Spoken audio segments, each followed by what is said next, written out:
شوہر نے مجھے گھر سے نکالا تو میں پیٹ پالنے کے لیے افطاری کے وقت کھجور بیچا کرتی تھی۔ ایک آدمی روز 10,000 دیتا اور کہتا ساری کھجور غریبوں میں بانٹ دو۔ میں ساری کھجور بانٹ دیتی۔ ایک دن ایک فقیر کو شاپر بھر کر کھجور دی تو وہ بولا مجھے ایک شاپر چاہیے، اس کے بدلے رات کو تم میری کرامت دیکھنا۔ میں نے 2 شاپر اسے کھجور کے دیے اور گھر آ گئی تو مگر آدھی رات کو میری جان نکل گئی، کیونکہ وہی فقیر میرے بستر پر۔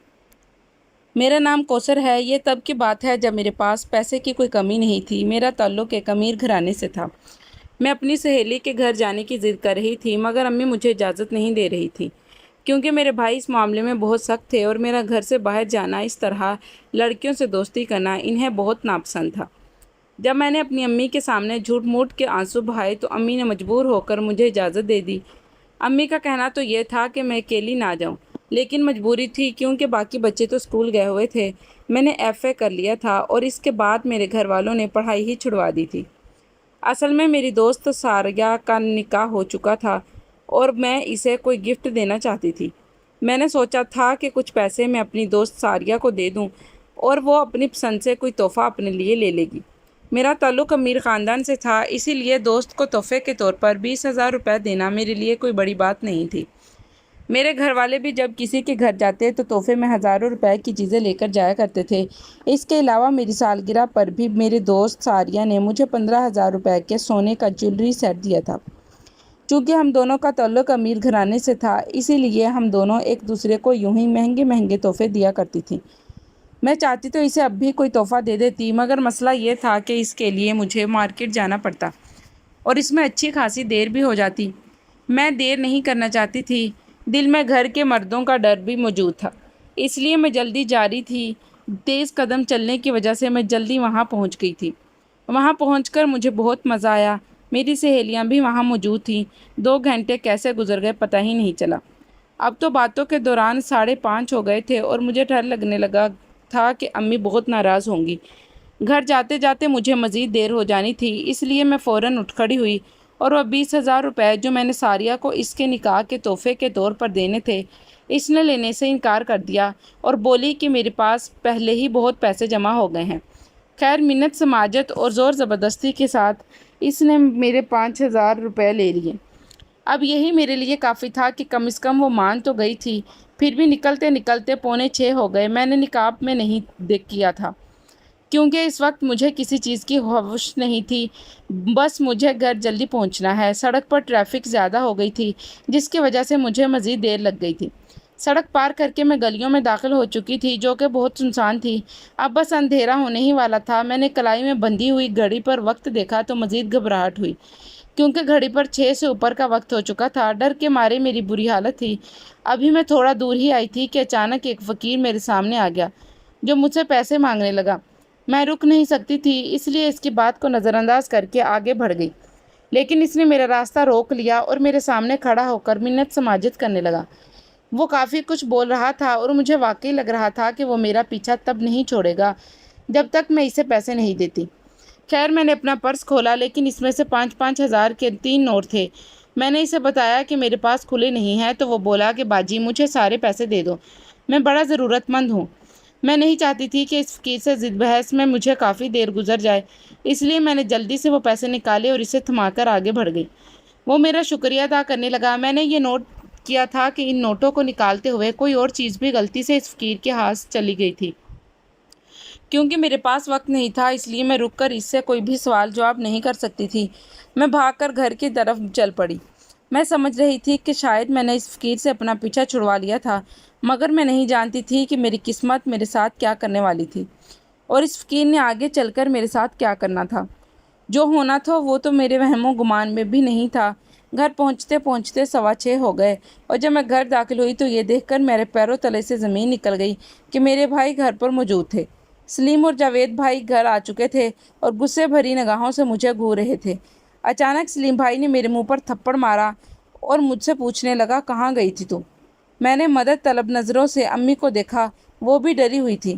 میں نے بھائی کو وضاحت دی کہ میں دوست کے گھر چلی گئی تھی اور راستے میں ٹریفک کی وجہ سے مجھے زیادہ دیر ہو گئی ہے، مگر بھائی میری اور امی کی کوئی بات سننے کے لیے بالکل تیار نہیں تھے اور اتنا سخت رد عمل دے رہے تھے کہ گویا میں گھر سے بھاگ گئی تھی۔ یا پھر خدا نہ خواستہ میں کوئی غلط کام کر کے گھر لوٹ رہی ہوں۔ میں اب رونا شروع ہو چکی تھی کیونکہ بھائی کا کہنا تھا کہ میں بری لڑکی ہوں جو گھر سے کسی لڑکے سے ملنے گئی تھی اور اس کے ساتھ عشق چلا رہی ہوں۔ یہ سن کر میرے رونگٹے کھڑے ہو گئے۔ بھائیوں نے مجھ پر پابندیاں لگا دیں کہ اب میں 1 منٹ کے لیے اس گھر سے باہر نہیں جاؤں گی، اور مجھ پر نظر رکھنے کے لیے انہوں نے گھر کے باہر چوکیدار کی بھی ڈیوٹی لگا دی۔ عموماً چوکیدار رات کو ہی آیا کرتا تھا، مگر وہ دن کے وقت بھی آنے لگ گیا تھا۔ میں گھر میں قید ہو کر رہ گئی تھی۔ میرا دم گھٹتا تھا۔ گھر کے مرد عجیب عجیب نگاہوں سے دیکھا کرتے تھے۔ بس ابو کو مجھ پر یقین تھا، لیکن وہ کیا کر سکتے تھے؟ وہ خود میرے بھائی یعنی اپنے بیٹوں اور اپنے بھائیوں یعنی میرے تایا چچا کے آگے خاموش ہو جاتے۔ امی بھی مجھ سے بہت ناراض ہو گئی تھی کہ تمہاری وجہ سے ہمیں کتنا خوار ہونا پڑ رہا ہے۔ مجھے گھر میں یوں بند رہتے ہوئے 1 مہینہ گزر گیا تھا۔ میں اس دوران ایک لمحے کے لیے بھی گھر سے باہر نہیں نکلی تھی۔ میں نے 1 مہینے سے کھلی فضا میں نہ تو سانس لیا تھا اور نہ کھلے آسمان کی شکل دیکھی تھی۔ آج صبح چوکیدار بھی چھٹی پر تھا اور گھر کے مرد بھی ورکشاپ گئے ہوئے تھے۔ میری طبیعت کچھ ٹھیک نہیں تھی اور شاید گھر میں قید رہ کر میرا دم گھٹ رہا تھا۔ امی سے میں نے گھر کے پچھلے حصے میں یعنی کھیتوں کی طرف چہل قدمی کرنے کی اجازت مانگی تھی، لیکن امی نے انکار کر دیا۔ مگر میں ان کے آگے واقعی سچ مچ کر رونے لگی کہ امی آپ جانتی ہیں کہ بھائیوں نے مجھ پر فضول کی پابندی لگائی ہے، حالانکہ میرا کوئی قصور بھی نہیں ہے۔ آپ بھی ان کی باتوں پر یقین کرتی ہیں کہ میں بری لڑکی ہوں۔ اگر گھر میں رہ کر دم گھٹنے سے میں مر گئی تو میرے جنازے پر آنسو مت بہائیے گا۔ میں نے رونے لگی تو امی نے مجھے گلے سے لگا لیا اور بولی کہ میں تجھ سے خود سے زیادہ یقین رکھتی ہوں۔ پھر بڑی مشکل سے انہوں نے مجھے صرف آدھا گھنٹہ باہر جانے کی اجازت دے دی۔ میں آنسو صاف کر کے گھر کے پچھلے دروازے سے باہر چلی گئی۔ ابھی میں چہل قدمی کر ہی رہی تھی کہ جب سامنے سے ایک لڑکا آ گیا۔ وہ مجھ سے عمر میں بڑا تھا۔ اس نے مجھ سے کہا کہ آپ نے یہاں کہیں میری بلی کو دیکھا ہے؟ دراصل میری بلی کہیں کھو گئی ہے۔ اس کی بات سن کر میں سوچ میں پڑ گئی، کیونکہ کچھ منٹ پہلے میں نے 2 رنگ کی بلیوں کو دیکھا تھا اور وہ یہاں سے گزر رہی تھیں۔ ایک کا رنگ سفید تھا اور دوسری کا کالا۔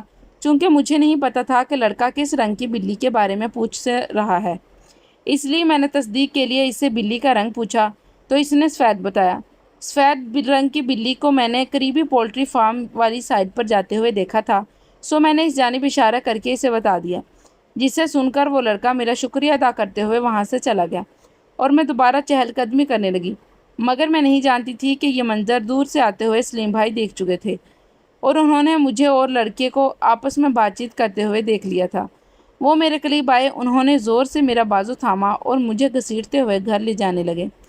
میں نے بھائی کو روکنے کی کوشش کی کیونکہ میرے بازو میں اچھا خاصا درد ہو رہا تھا، مگر بھائی نے بے رحمی سے مجھے گھر سے بھگا کے یہاں تک لے آئے اور مجھ پر تھپڑ برسانے لگے اور کہنے لگے، بتا وہ لڑکا تیرا عاشق تھا نا جسے چپ چپ کر ملتی ہے؟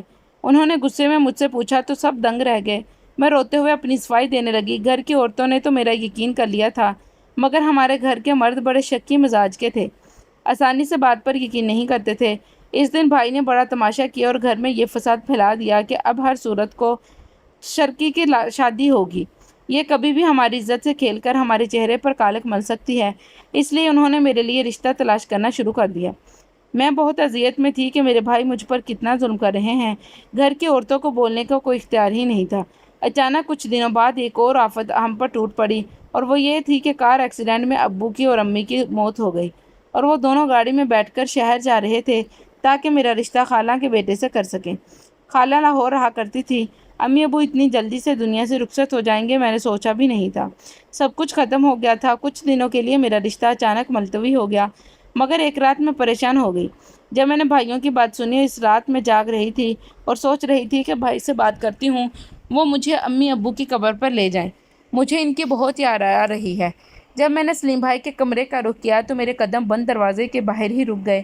جب میں نے سنا کہ سلیم بھائی کہہ رہے تھے کہ اس بارے میں ہرگز کوثر کو خبر نہیں ہونی چاہیے، اس لیے ہم اس کا رشتہ خاندان میں نہیں کریں گے بلکہ کسی غریب سے غریب گھر میں کر دیں گے تاکہ یہ بات دب جائے، میں ان کی پوری بات سن کر الٹے قدم واپس اپنے کمرے میں چلی آئی اور پھوٹ پھوٹ کر رونے لگی۔ جو بھائی میرے ساتھ کر رہے تھے یا کرنے والے تھے، یہ بہت بڑا گناہ کا کام تھا۔ میں سوچ بھی نہیں سکتی تھی کہ وہ ایسے ہوں گے۔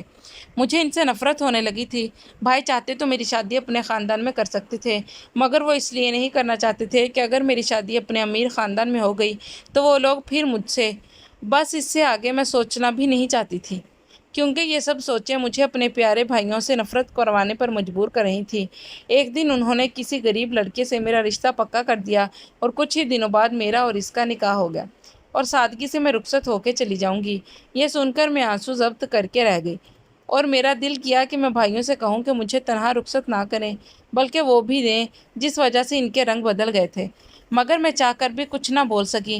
دل میں یہ دعا کی کہ اے اللہ میرے بھائیوں سے میرا حساب ضرور لینا۔ پھر 2 ہفتے بعد میرا نکاح ہوا اور میں رخصت ہو کر لاہور آ گئی۔ مجھے بھائیوں نے جہیز میں کچھ بھی نہیں دیا تھا، صرف میرے گلے میں سونے کی چین تھی جو امی نے میری سالگرہ پر مجھے دے دی تھی۔ میرے سسرال میں صرف ایک میرا شوہر تھا جو عمر میں 5 سال مجھ سے بڑا تھا، اس کا نام منور تھا۔ مجھے شکل سے وہ شریف انسان لگا تھا اور میں سوچ رہی تھی کہ شاید وہ مجھ سے پیار محبت سے کر رہے گا، مگر یہ ساری میری صرف خام خیالی تھی، کیونکہ شادی کے کچھ دنوں کے بعد اس نے مجھے عجیب عجیب نگاہوں سے دیکھنا شروع کر دیا۔ میں سمجھ نہیں پاتی تھی کہ وہ ایسا کیوں کرتا ہے، آخر وہ مجھے کیا کہنا چاہتا ہے۔ اکثر وہ سارا دن گھر پر پڑا رہتا اور کام پر نہیں جاتا تھا۔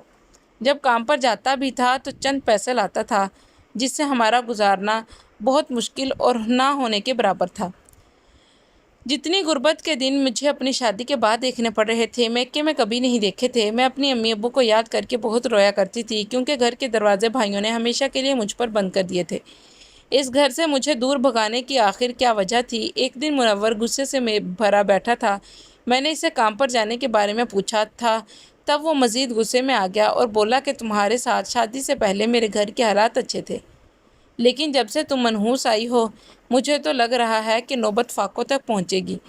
اپنے شوہر کی بات سن کر میں تکلیف میں آ گئی اور اس نے مجھ سے کہا کہ تم تو امیر خاندان سے آئی ہو اور باپ بھی مر گیا ہے، یقیناً تم لوگوں کے پاس بہت پیسہ اور جائیداد ہوگی، اس لیے اپنے بھائیوں سے اپنا حصہ مانگو اور مجھے پیسے دو تاکہ گھر چل سکے، ورنہ میں تمہیں طلاق دے کر گھر سے نکال دوں گا۔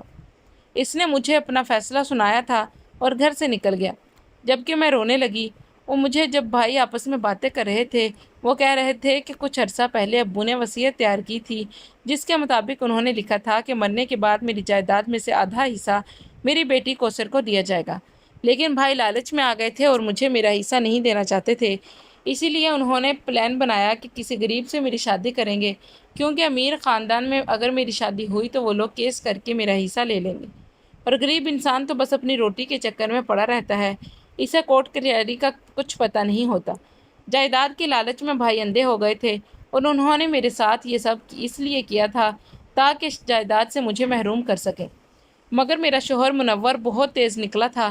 اب یہ روز کا معمول بن گیا تھا اور اس نے مجھے یہ کہنا شروع کر دیا تھا کہ اپنے میکے جاؤں اور اپنا حصہ مانگو، مگر میں کیسے وہاں جاتی؟ میں بھائیوں کی شکل نہیں دیکھنا چاہتی تھی اور بھائی لالچ میں اتنے اندھے ہو گئے تھے کہ انہوں نے میری بات سن کر الٹا مجھ پر ہی برہم ہو جانا تھا، اس لیے میں منور کی بات پر عمل نہ کرتی اور یوں جب نوبت فاقوں تک آ گئی تو منور نے طلاق دے کر مجھے گھر سے نکال دیا۔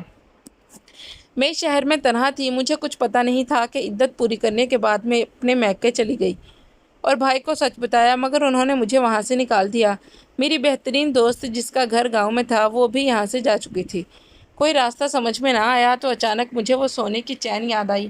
میں نے وہ چین نکالی اور سنیارے کے پاس گئی۔ یہ سونے کی چین کافی مہنگی تھی، سنار نے مجھے 2 لاکھ روپے دے دیے تھے۔ میں اسی میں خوش ہو گئی اور سوچا کہ کرائے پر گھر لے کر رہتی ہوں۔ یوں میں نے لاہور میں آ کر ایک گھر کرائے پر لے لیا جو بہت چھوٹا تھا۔ آہستہ آہستہ یہ پیسے بھی ختم ہوتے گئے، تب میں نے سوچا کہ کچھ کام وغیرہ کر لیتی ہوں۔ ماہ رمضان کے دن آ گئے تھے اور مجھے کھجور لینے کے لیے بہت دور جانا پڑتا تھا۔ اس علاقے میں کوئی دکان نہیں تھی۔ میں جانتی تھی کہ کچھ عرصے بعد بھیک مانگنے کی نوبت بھی آ سکتی تھی، اس لیے میں نے سوچا کہ میں بہت ساری کھجور لے آؤں گی اور افطاری سے پہلے سڑک پر جا کر بیچ آؤں گی۔ یوں میں نے ایک چھوٹی سی ریڑھی خریدی اور اس پر کھجور لگانا شروع کر دی۔ میں افطاری کے وقت سڑک پر کھڑی ہو جاتی اور بہت سے لوگ مجھ سے کھجور خرید لیتے اور میں 1 گھنٹے بعد واپس گھر آ جاتی۔ گھر میں مجھے عجیب سی وحشت ہوتی تھی، مگر اکیلا رہنا میری مجبوری تھی اور اب شاید مجھے تنہا ہی رہنا پڑتا کیونکہ میرا اس دنیا میں کوئی بھی نہیں تھا۔ بھائیوں نے مجھے اکیلا چھوڑ دیا تھا اور کوئی مدد کے لیے بھی تیار نہیں تھا۔ میرے پاس تو باپ نہیں اور اس کے علاوہ کوئی چارہ نہیں تھا۔ ایک روز میں کھجور بیچ رہی تھی کہ ایک گاڑی میرے پاس آ کر رکی۔ اس میں سے ایک آدمی نکلا۔ اس نے مجھ سے پوچھا کہ یہ ساری کھجور کتنے کی ہے؟ میں نے اسے بتایا کہ 5000 کی ہے۔ اس نے مجھے 10,000 دیے اور کہا یہ ساری کھجور غریبوں میں بانٹ دو۔ میرے لیے تو وہ آدمی کسی فرشتے سے کم نہیں تھا جو میری کھجور کے مجھے ڈبل پیسے دے رہا تھا۔ اب وہ آدمی روز آتا اور مجھے 10,000 دے کر چلا جاتا، میں سارے کھجور وہاں لوگوں میں بانٹ دیتی۔ ایک دن میری دکان پر ایک فقیر آ گیا۔ اس کے بال کھلے ہوئے تھے اور اس نے عجیب و غریب پھٹے پرانے کپڑے پہنے ہوئے تھے۔ میں نے اسے شاپر بھر کر کھجور دی تو وہ بولا مجھے ایک اور شاپر چاہیے۔ میں نے بنا سوچے ہی اسے ایک اور شاپر کھجور کا بھر کر دے دیا۔ تب اس نے مجھے بڑی دعائیں دی۔ میں نے اسے کہا کہ بس آپ دعا کریں میں امیر ہو جاؤں تاکہ اس ظالم دنیا میں آرام سے جی سکوں، کیونکہ مجھے لگتا تھا کہ فقیروں کی دعائیں جلدی قبول ہوتی ہیں۔ یہ سن کر وہ بولا کہ ٹھیک ہے بچہ، آج رات میری کرامت دیکھنا، تم راتوں رات امیر ہو جاؤ گی۔ اس کی بات سن کر میں ہنس پڑی تھی کہ بھلا ایسے کہاں ممکن تھا۔ اس فقیر نے میری تعریف کی اور پھر چلا گیا، جبکہ میں سوچتی رہ گئی کہ کاش میں بہت امیر ہو جاؤں اور یہ کام چھوڑ دوں، کیونکہ ماہ رمضان کا مہینہ ختم ہونے والا تھا اور میری طبیعت بھی خراب رہنے لگی تھی۔ رات گھر آ کر میں اپنے کمرے میں چلی گئی اور بہت دیر تک جاگتی رہی۔ اس وقت رات کے 12 بج رہے تھے۔ اچانک ہی مجھے دوسرے کمرے سے کھٹ پٹ کی آوازیں آنے لگیں۔ تب میری جان نکل گئی کہ جس کمرے سے آوازیں آ رہی تھیں اس کمرے میں کھڑکی بھی تھی جس کی کنڈی ٹھیک سے نہیں لگتی تھی۔ اس کمرے کے مالک اور اس گھر کے مالک نے بھی یہی بتایا تھا کہ اس کھڑکی کو اچھی طرح بند کرنا، لیکن مجھے لگ رہا تھا کہ آج میں اسے بند کرنا بھول گئی ہوں۔ مجھے لگا گھر میں کوئی چور گھس آئے ہیں۔ میں ہاتھ میں ڈنڈا لے کر دوسرے کمرے میں آ گئی، لیکن جب میں نے لائٹ جلائی تو دنگ رہ گئی، کیونکہ سامنے بیڈ پر کوئی اور نہیں بلکہ وہ فقیر بیٹھا تھا اور اس کے پاس ایک بیگ بھی تھا جسے وہ چھیڑ چھاڑ کر رہا تھا۔ میں حیران رہ گئی۔ اس نے مجھے دیکھا تو بنا ڈرے کہنے لگا میں وہی فقیر ہوں، مجھ سے ڈرو نہیں، میں یہاں تمہاری مدد کے لیے آیا ہوں۔ اس کی بات سن کر میں حیران ہوئی اور پھر میرے ہوش تب اڑے جب اس نے نوٹوں سے بھرا وہ بیگ کھولا اور بولا کہ شاید تمہیں یاد ہوگا کہ آج سے 2 سال پہلے ہماری ملاقات ہوئی تھی اور میرا بھائی غریب تھے اور بھیک مانگ مانگ کر گزارا کیا کرتے تھے، لیکن ایک دن ہمارے دوست نے ہمیں ایک چھوٹا سا سرمایہ کاری کرنے سے ہم مستقل امیر ہو گئے اور ہم پیسے لگا کر عزت اور شرافت سے رزق کمانا چاہتے تھے، مگر ہمارے پاس اس کاروبار کے لیے پیسے نہیں تھے۔ ہمیں پیسوں کی کافی ضرورت تھی مگر کسی نے ہماری مدد نہ کی۔ ہم بہت مایوس ہو گئے تھے، مگر اتفاقاً میں بھیک مانگتا ہوا تمہارے پاس آیا اور تم وہ واحد لڑکی تھی جس نے مجھے اپنی ایک گولڈ کی رنگ اور 15,000 روپے دے دیے تھے، حالانکہ کوئی بھی مجھے 1,500 روپے دینے کو بھی تیار نہیں تھا۔ اس وقت پیسے پکڑاتے ہوئے نوٹوں کے ساتھ غلطی سے تمہاری چھوٹی سی تصویر اور ایک سونے کی ایک گھنٹی میرے پاس آ گئی تھی۔ تصویر کے پیچھے تمہارا نام لکھا تھا۔ میں وہ تمہیں واپس کر دیتا، مگر جب میں نے تصویر دیکھی تو تم جا چکی تھی۔ اس کے بعد میں نے وہ پیسے اور انگوٹھی بیچ کر جو پیسے مجھے ملے وہ سب پیسے کاروبار میں ڈالے اور پھر اتنا منافع ہونے لگا کہ میں نے کبھی سوچا بھی نہیں تھا۔ میرے پاس اپنا بڑا سا گھر ہے اور گاڑی ہے۔ میں نے سوچ رکھا تھا کہ تمہیں تلاش کر کے تمہارا احسان ضرور اتاروں گا، کیونکہ تمہارے دیے ہوئے پیسوں کی وجہ سے ہی میں امیر ہوا تھا۔ تمہیں ڈھونڈتے ہوئے بالآخر میں تم تک پہنچ ہی گیا، اور جب مجھے تمہارے حالات کے بارے میں پتہ چلا تو میں بہت حیران ہوا، اس لیے میں تمہیں تلاش کرتا ہوا یہاں تک آ گیا، اور فقیروں والے حلیے میں اس لیے آیا تھا کہ تم مجھے پہچان نہ سکو۔ میں یہ پیسوں سے بھرا بیگ تمہارے گھر رکھ کے جانے ہی والا تھا کہ تم میرے سامنے آ گئی ہو، اور مجھے تم پر اپنا آپ ظاہر کرنا پڑا، اور مجھے یہ بات بتا کر خاموش ہو گیا تھا، جبکہ میں دنگ رہ گئی کہ اللہ تعالیٰ نے مجھے کسی غریب کی مدد کا کتنا خوبصورت صلہ دیا تھا۔ بہت جلد میری دنیا بدل گئی تھی، کیونکہ اس فقیر یعنی بزنس مین نے میری دکھ بھری کہانی سننے کے بعد اپنے چھوٹے بھائی سے میری شادی کروا دی، اور پھر سب کچھ ٹھیک ہو گیا۔ میں نے اپنے گھر والوں کو ہمیشہ کے لیے چھوڑ دیا تھا۔ کچھ عرصے بعد مجھے پتہ چلا کہ میرے چھوٹے بھائی جاوید نے جب سلیم بھائی سے اپنی جائیداد میں سے حصہ مانگا تو اس جائیداد کے پیچھے ان دونوں میں جھگڑا ہو گیا۔ چھوٹے بھائی نے بڑے بھائی کو مار دیا تھا۔ آج میرا چھوٹا بھائی بڑے بھائی کو مارنے کے جرم میں جیل میں سزا کاٹ رہا ہے، اور ہماری جائیداد زمینیں سب کچھ ویسی کی ویسی پڑی ہیں۔ خدا کے لیے اپنے پیاروں پر رحم کریں، ان جائیداد زمینوں کے چکر میں اپنی دنیا اور آخرت دونوں کو تباہ مت کریں۔